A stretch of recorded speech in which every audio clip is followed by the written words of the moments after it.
Welcome back to another episode of Outlaw. I'm your host, Andrea Hall, and today we have with us Ashley Spurgeon. She is an author, speaker, life and business coach, as well as she's worked for the past 7 years at a Houston law firm. She has over 30 years of business experience with being a business owner as well as being in the corporate world. And how we met was through this fantastic book, Your A-Plus Legal Office. So welcome, Ashley. I'm so excited to have you here today. Thank you so much, Andrea, for having me here. This is so much fun. Yes. So I really enjoyed this book, and I love how you break it up into 3 sections: the work environment, the personal life, and of course, thriving through drastic changes, which here I thought 2020 was the year of perfect vision. I would say 2020 is the year of drastic changes. Would you not agree?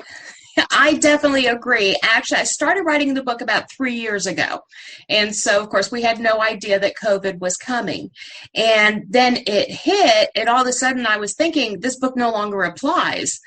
And the more I thought about it, as we shifted things in our law firm to be able to work remotely and still take perfect care of our clientele, it was more applicable now than ever. You know, the things that I speak about, really having to prioritize your time and everything else. Yeah, and let's just kind of go back and do some highlighting through the first section, the work environment. So I've been a solo practitioner for 16, going on 17 years. However, I never took the leap of hiring staff. And I weighed the pros and the cons. I was like, do I want to put myself in a position where I have to take a client because I know I have to make payroll next week and a secretary has mouths to feed, right? So I always stayed small. And I only took the cases I wanted. But I love how you lay stuff out for people if they really want to go big and have employees and things of that nature. So what are some of the things that you recommend for, people like me or law firms in general? Because I know that hiring staff is not easy. And a lot of times people hire staff and then they go, God, that wasn't a good fit, but now I don't know how to get rid of them. Yeah, well, the first thing you have to know, and we've heard it our whole lives, it's business, it's not personal. I don't know how many girls that we brought into our front office that they may have bachelor's degrees, they may be very articulate, but the fit was not right. They didn't have the customer service skills to take care of the clients that we had calling in tears that needed love. They needed our empathy. And so my boss, he was the nicest guy in the world. And he's like, oh, we can't let her go. She has a family. And I'm like, but this is going to lose you money. You're getting bad reviews now. She's slow. She's spending more time on Facebook than she is doing her work. This is costing you money. Are you paying her $12 or $15 an hour to check her Facebook? No. So you really have to step back and say, this is my business. In a business, any business, your number one expense, maybe next to marketing, is going to be payroll. So you can't afford to make poor choices. Also, the second thing I always said about working in a small environment, because I worked our firm had 7 people, so even if you have 2 or 3, you spend more waking hours with these people than you do with your own family. So you need to like them. You need to all work well together, and you need to be a cohesive team. And it always starts at the top. And it dribbles down. So if you have integrity, if you have the empathy for your clients, if you really have all your ducks in a row, you're going to be able to attract more of what's going to make that team that really meshes together to be your second family, because that's really what they are. Do you recommend, because I know in the Gestalt work, I typically have clients before I meet with them do the Myers-Briggs personality test. And we have a shorter version. It's only about 40 questions. It takes people 20 minutes, but it at least gives me some idea, are they an extrovert? Are they an introvert? Are they a thinker? Are they a feeler? Because I really think that determines who you want at your front desk, who you want doing research. So is that something you recommend? Well, we never used any of those tests. Now, my dad, he was a minister, and he also had psychology, so he threw all those at me when I was a teenager. I was his guinea pig, so I love those kind of tests because they show a lot about a person's personality. And a lot I speak about is the front office, because they're the ones that have the most contact with the clientele. The receptionist, if you have an intake person, anything like that. If it's a solo practice, it's the attorney, empathy is number one, and it's really, really hard to know from an interview or a phone call or sometimes even a test, because people know how to answer them correctly, that thank God there is that period of time that you have the probation. Yeah. And you hope that everything comes together, within that first 90 days so that you get a feel of who this person is. Because the number one thing is your clients. If you don't have happy clients, you're not getting referrals. And a referral can become the biggest part of your new intake. Absolutely. What do you think is the biggest mistake that lawyers, law firms, hiring staff, whatever you want to call it, makes when they're going through this process? Through the hiring process, the biggest mistake is that somebody else is picking up that load and you're exhausted. My dog's barking. Afraid that was going to happen. It's the Friday dog day. The biggest mistake is that when it comes to the hiring process, somebody else is picking up the load that's empty. They're filling that vacancy. So you're either working twice as hard in the same amount of time or whatever, and you're tired. So by the time you finally meet somebody that's halfway decent, you're desperate, so it's hard to step back and not act out of that desperation, but to make a good choice. A lot of times what we would do is we would have a second person interview them. My first interviews were always over the phone. The second interview would be with some of the paralegals. We'd take them back and have them sit down and talk with them. And then finally, we'd bring them to the attorney. And if anybody had a red flag, then we'd have to put our foot down and say, no, this is not the right fit. And, it's hard because it's expensive to bring someone in and train them and then have to let them go and go through it again. It's expensive. But to have the right people in your firm is critical to your success, because if you don't have the right people, they're going to lose you money. Correct. And that's the bottom line. Yeah, it really is. So the next part of the book really talks about the personal life. And as an attorney, I know that I struggled with, and I still don't have it mastered. And I really took January this year, even before the virus started, and said, you know what? And this is what one of my first podcasts were for the year was, what was my first 100 days going to look like? And it was all about me focusing on me, getting up 2 hours early in the day before my husband got up so that I could journal and I could meditate and I could have some me time, read a book. And I don't think lawyers do this. And it is definitely, I think, easier for men than it is for women. And we were talking briefly about this before we pushed record today. I don't think I've ever heard a man say, hey guys, I think I got to skip the golf course today because there's some laundry at my house that needs to be done. Said no. Doesn't happen. Ever, right? They'll go buy new shirts. Yeah, they're the ones that go, you know what? I'm going to the gym. And the wife is like, but we have all this stuff. I know, but I'm going to the gym, whether it's before they go to work or after they go to work, where the wife goes, I don't have time to go to the gym. We have stuff to do. The kids need to be picked up. Supper needs to be cooked. You've got to run Johnny to soccer, whatever it is. So I think you hit some great things in here. This comment that you say right away on page 64, integrate the best possible life mindset and practices so you have a balanced life and you do not feel like you are sacrificing personal time for work or work time for family. Exactly. The number one thing I think a lot of attorneys lose is their connection with their family. It's a very demanding job, and any attorney knows that from the get-go. They know that before they start their freshman year of college, that they're devoting a lot for a very big dream, and it's amazing to have that dream. I've never been an attorney. I've never made the money an attorney makes, but I know how hard they work for that. But to sacrifice their relationships and their peace of mind, their physical health, and all that along the way is just heartbreaking. You should be able to have the professional life with the success and still have a personal life. And I've witnessed attorneys do this. And it's through learning how to delegate. Well, I have a whole section there. It's eliminate, delegate, or automate. Yeah. And those three things make life possible. And, 20 years ago, a lot of this wasn't available to us, but now it is.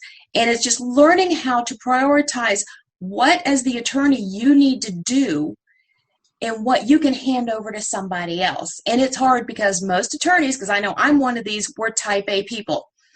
If something needs to be done, yeah, me too. If something needs to be done, you're going to jump in and do it because you're going to get it done right, and you're going to get it done right the first time.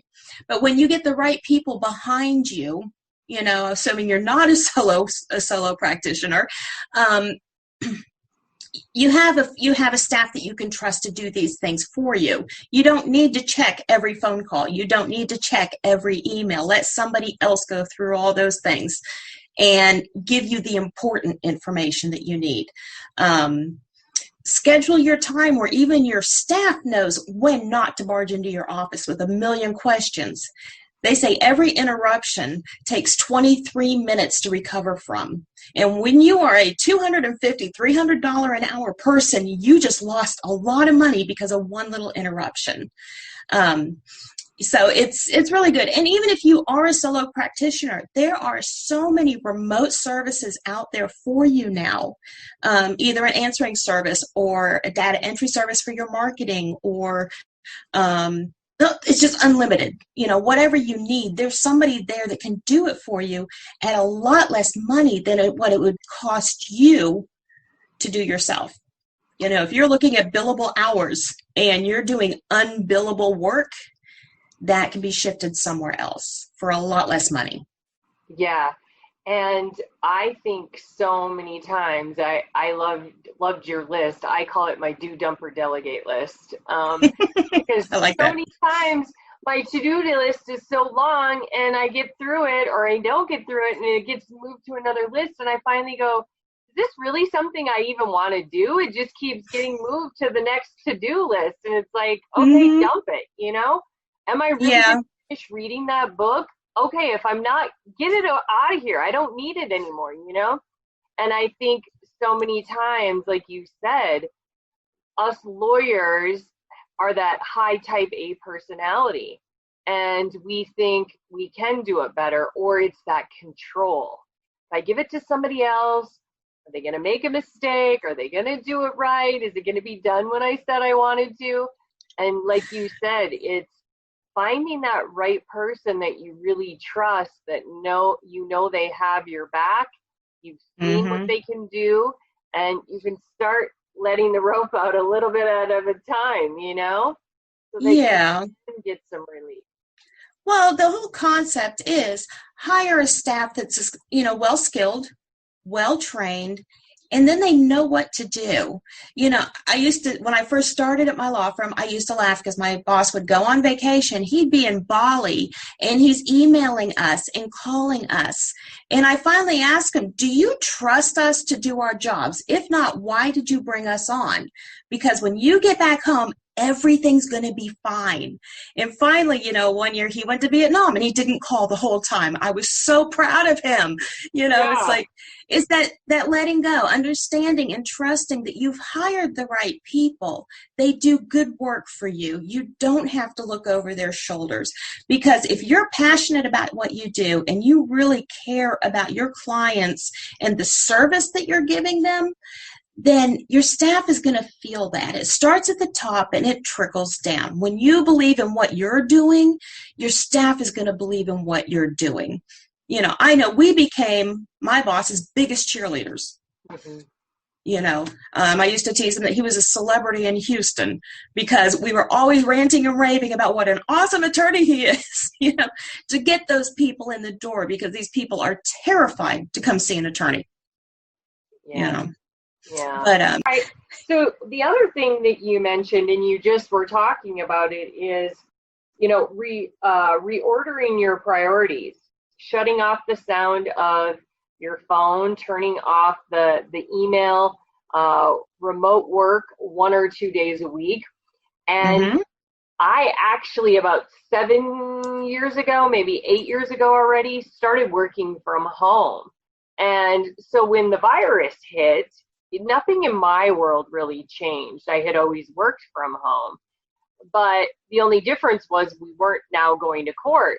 But my schedule was still the same, like you talk about in the book. I still got up at 6 o'clock in the morning. I still came in my office. I still, had a normal routine. But I think one of the things that's been very important for me, especially if I have certain deadlines or things that I need to do and meet, is that I turn my ding off or the sound off on my computer, so that when every email comes in, I'm not checking or second guessing, is that something I need to respond to? And even my phone, I put it on mute and turn it upside down so that I can't see if it lights up. Because like you said, it really is a distraction. And from the time the distraction comes in, for you to then go back to what was I reading, what was I working on, and to get refocused, it really does take time away from that. Yeah. Yes, it's very easy nowadays to be so distracted by your electronic devices. Everybody's obsessed with them. If you have them visible, you are going to check it. And can you imagine, I know I asked the question in your book, how many times a day do you check your business emails? How many times a day do you check your personal emails? Because not only can you see them come up on your phone, you hear them come up on your phone. I got to the point, when I was at work, I cut off all of my notifications. I figure I take 2 breaks a day and get an hour lunch. That's the perfect time to see what's going on in the world. And the other point of, the rest of the time, if you're not focusing on your clients, you're not making money. Well, and that's funny that you should say that, because unless I have purposely shut all that off in a normal day, the minute it dings, I go and look immediately. It's like this vortex. Ding! Oh, I got to look. Right? It sucks you in, yes. Yeah. But, after typically, even though I work from home, I really, when I'm going to be done, depending on whatever time I choose that to be, once I leave here and shut the lights off, I really avoid coming back here.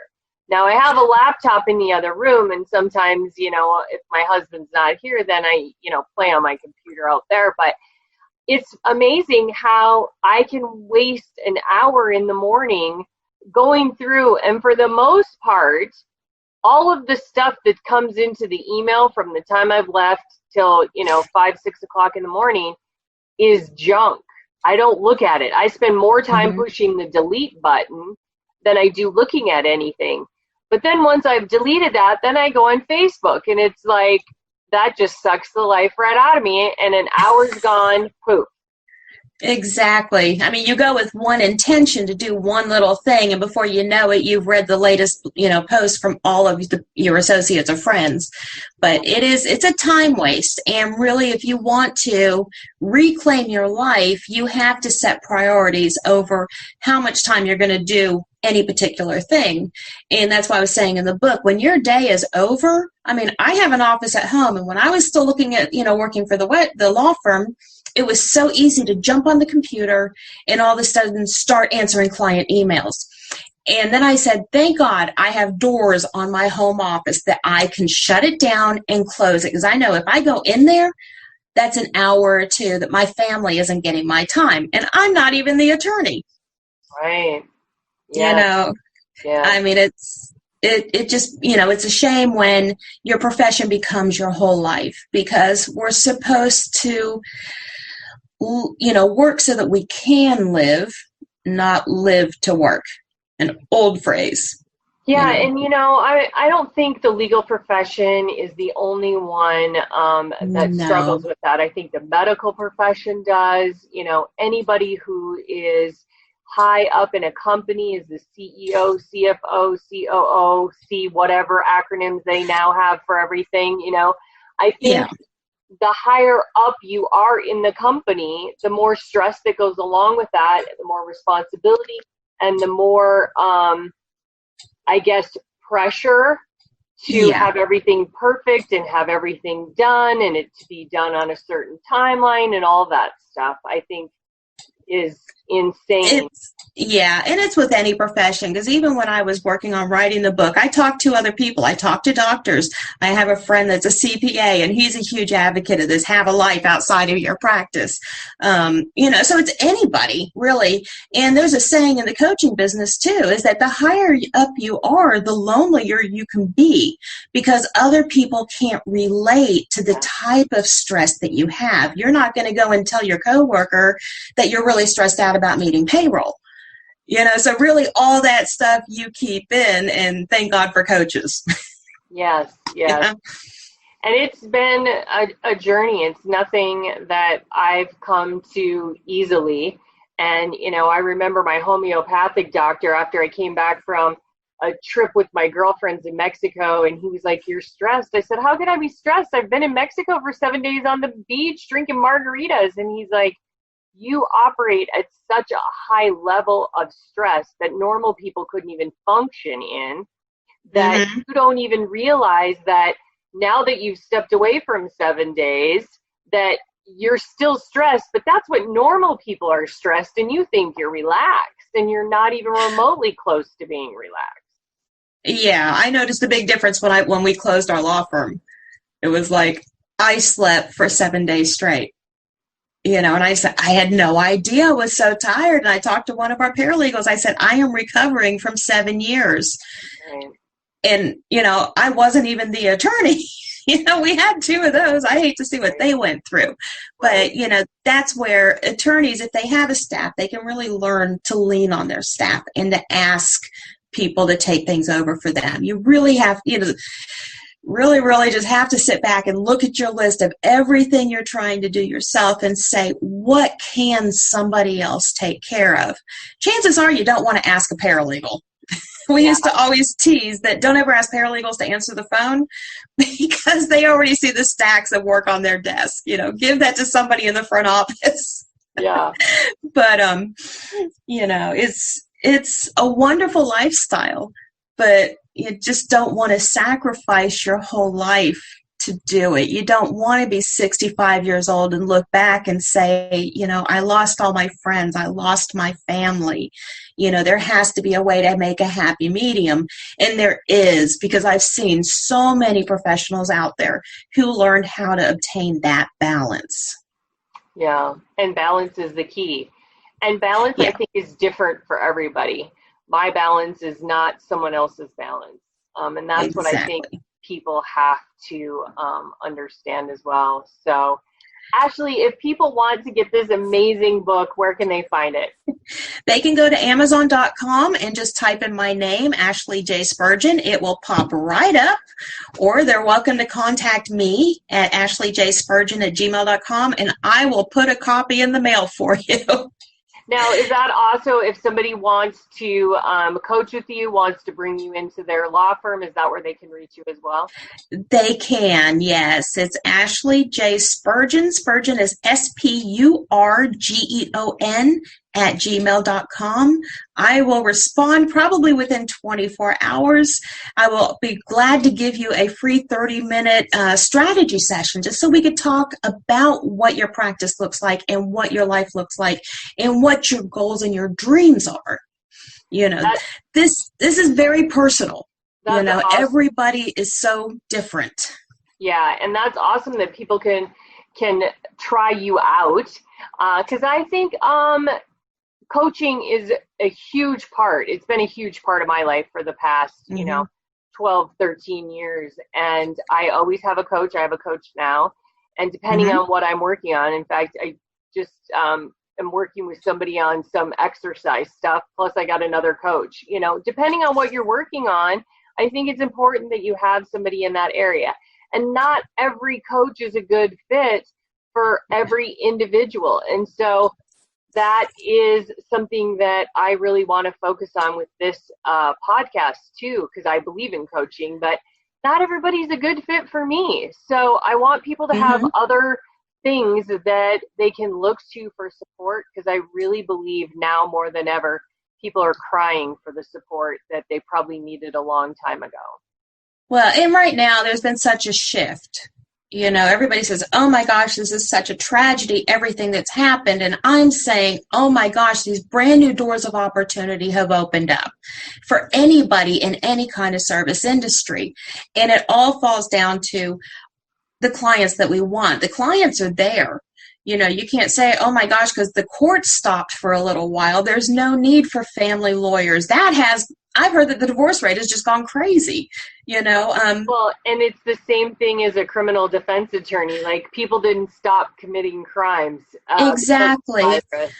People still need help. And so, you know, just like we always need doctors, you know, just because we have a pandemic doesn't mean that, you know, someone's not going to fall down and break their arm. Right. You know, the need is still there and the people are still there. And so people got scared and they said, oh my gosh, I'm losing money. I don't know how to get new clients in. They're there. And that's another thing, because I was a director of marketing, I really touch on with people is how to fill those gaps where you're losing people, where people are sliding through the system so that you're increasing your business during all of this instead of losing business during the pandemic and everything that's going on. Yeah, so, awesome. So thank you so much. I loved your book. And again, they can find you where? Well, they can go to exceptional-u.com, which is my website, or they can just email me directly at ashleyjspurgeon@gmail.com. Perfect. Thank you so much, Ashley. I've enjoyed our time together. Thank you so much for having me. This has been a lot of fun, Andrea.